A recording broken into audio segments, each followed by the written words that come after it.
You know, sometimes the biggest stories are hidden in the smallest objects. Today, we're going to dive into a 4,000-year-old mystery that's etched into a tiny stone seal. We're going to try to decode an artifact from one of the world's oldest civilizations and, in the process, uncover a story that might just be written in the stars.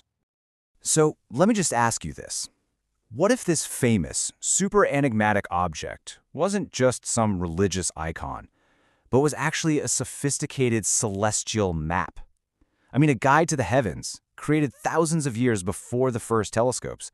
That's the incredible theory we are exploring today. Okay, first things first, let's meet our subject, the Pashupati seal. Now, this thing was discovered in the ruins of Mohenjo-Daro, a major city of the ancient Indus Valley civilization. And its meaning? Well, it's been debated for nearly a century. Who is this figure? What do all the animals represent? And that script? It remains totally undeciphered, leaving us with this beautiful, silent puzzle. All right, so let's break this mystery down into its key parts. Right in the center, we've got this powerful figure in a meditative pose. People often call him Proto-Shiva. Then surrounding him are four animals: an elephant, a tiger, a water buffalo, and a bull.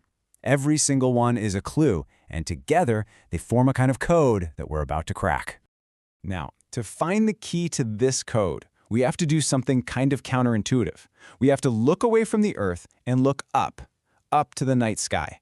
The theory we're looking at suggests the seal isn't a picture of something on land at all. It's a map of the cosmos, connecting the beliefs of the Indus Valley with later Vedic mythology. It's hinting at this amazing thread of culture that might have carried through the centuries. Let's really zero in on that central figure. Scholars call him Proto-Shiva, right? Suggesting an early form of the Hindu god Shiva. But, and this is the crucial link for our theory, the real connection is to an even earlier Vedic deity, Rudra, the fearsome hunter. This connection, this is the first major step in our whole decoding process. It's the key. And you can see that connection so clearly right here. On the left, you've got the Lord of Animals from the seal. Then on the right, you have Rudra from the Vedic texts, a powerful hunter god described as being helped by hunting dogs. The parallels are, well, they're pretty striking, aren't they? And this leads to the absolute linchpin of the whole theory. If the figure represents the hunter god Rudra, then what is Rudra's form in the sky? The answer, recognized across so many ancient cultures, is the constellation Orion, the great hunter in the sky. All of a sudden, our central figure isn't just a god on a seal. He is a fixed point in the cosmos. He is Orion. So with Orion as our anchor, everything else just starts to click into place. We can now look at the animals surrounding him not just as symbolic creatures, but as actual markers for the constellations that neighbor Orion in the night sky. The whole thing is about to open up. And here it is, the star map revealed. Check this out. The tiger in the lower left, that corresponds to Canis Major, Orion's hunting dog. The elephant in the upper left lines up perfectly with Monoceros, the unicorn. The water buffalo in the upper right, that maps to Cetus, the sea monster. And finally, that bull's face in the lower right represents Irenaeus, the celestial river, which is just a stunning link to the later association of Shiva with the Ganges. The positions, they all match the sky. It's incredible. So what this suggests is something, well, it's truly profound. It zooms us way out from just this one single seal to a much, much bigger idea about where our oldest gods and stories might actually come from.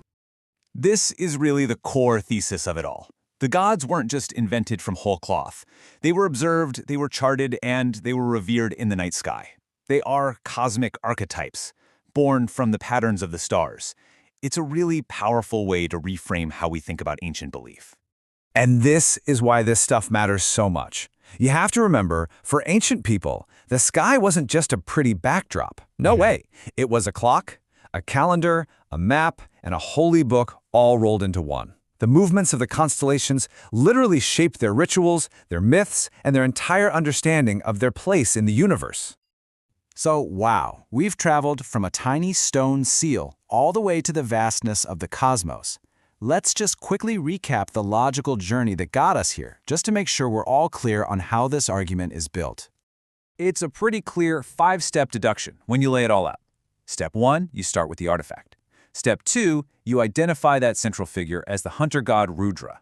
Step 3, you connect Rudra to his celestial form, which is Orion. Step 4, you use that knowledge to decode the animals all around him. And the conclusion? Well, it becomes almost inescapable. The seal is a map of the heavens. And that leaves us with a final, really thrilling thought.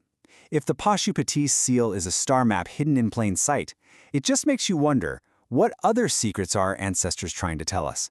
How many other ancient myths aren't just stories, but celestial guides just waiting for us to look up and finally read the map?